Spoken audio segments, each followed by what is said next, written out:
namang ilapit sa barangay. Dahil ang barangay ay merong Barangay Drug Rehabilitation Program. Milyong-milyong kabataan at libo-libong pamilya ang nagsuko ng kanilang mga anak at nagkaroon, sumailalim ng sa rehabilitation program. Pero yung anak naman nila ay talaga namang pumatay, nagnakaw, nag-rape.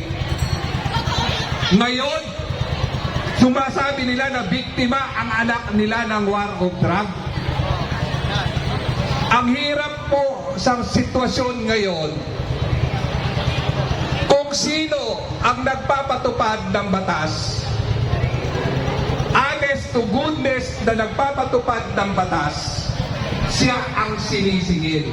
Anong klaseng meron tayong sistema ngayon? Sa ating kapulisan na nandito, Boss, Colonel, pare kami sumusunod, bawal doon. Pero bakit may mga makakaliwa na nandun?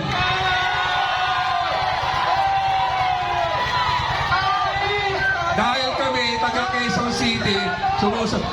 Kaibigan po natin, mga pakiusap ko po, kaibigan po natin ang ating pong kapulisan. Kaibigan po natin yan, ating kapulisan. Tumaya po sa atin po yan. Tumaya po sa atin.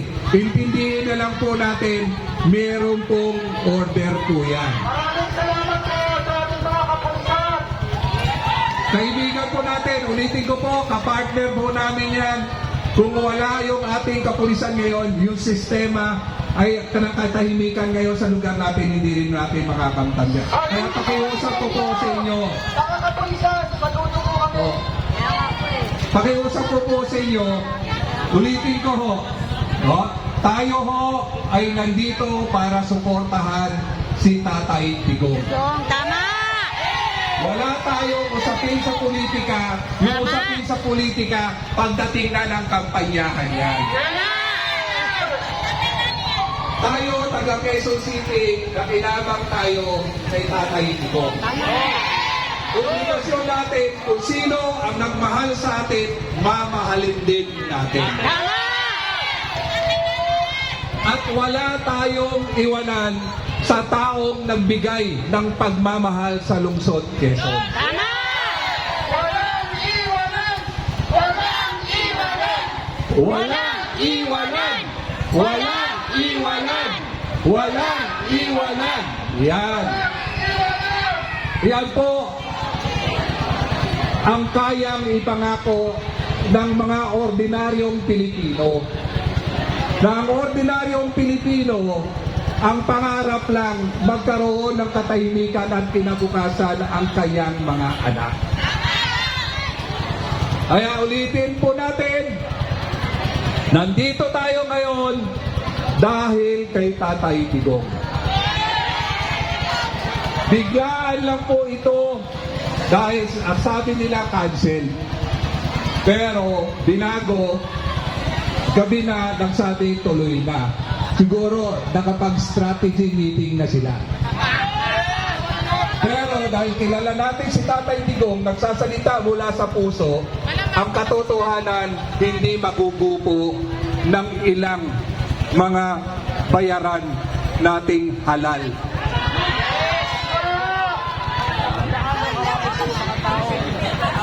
Nakakalungkot dahil ang taong inaasahan nating maglingkod ay tinalikuran ang kanilang sinumpaang tungkulin. Kaya sana po mamulat na tayo sa mga nakikita natin ngayon.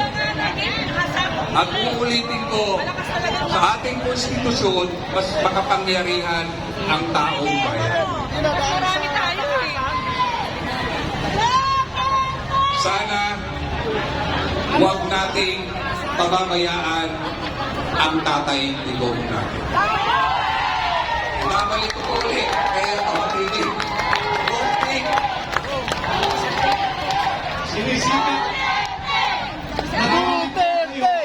Dito, dahil napakarami natin kaibigan vloggers na program na yun. At hindi po namin pinapangako ni Tatay Rani, pero kung papayagan po ng seguridad, ng security detail ni Pangulong Duterte, baka po huminto lang siya dito para mag-hi sa inyong lahat. At wala po pangako, he's on his way na maka-attend ng hearing. Kung papayagan po ng kanyang security detail, baka sakaling na kapag malapit na ho, sasabihan ko kayo, with the permission of Consul Tatay Rani, labas po tayo rito para makapagkaway tayo kay Pangulong Duterte.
Pamilya.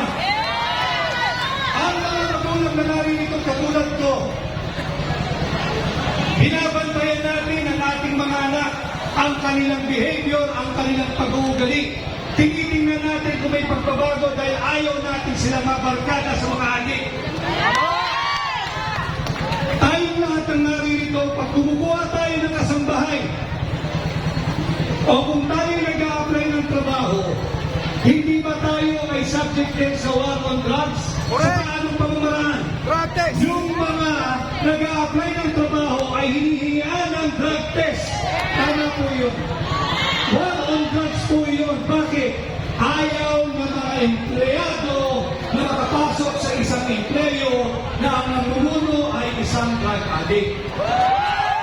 Ayaw din ng isang business owner na ang kanyang mga empleyado ay sangkot sa ipinagbabawal na droga. Tama!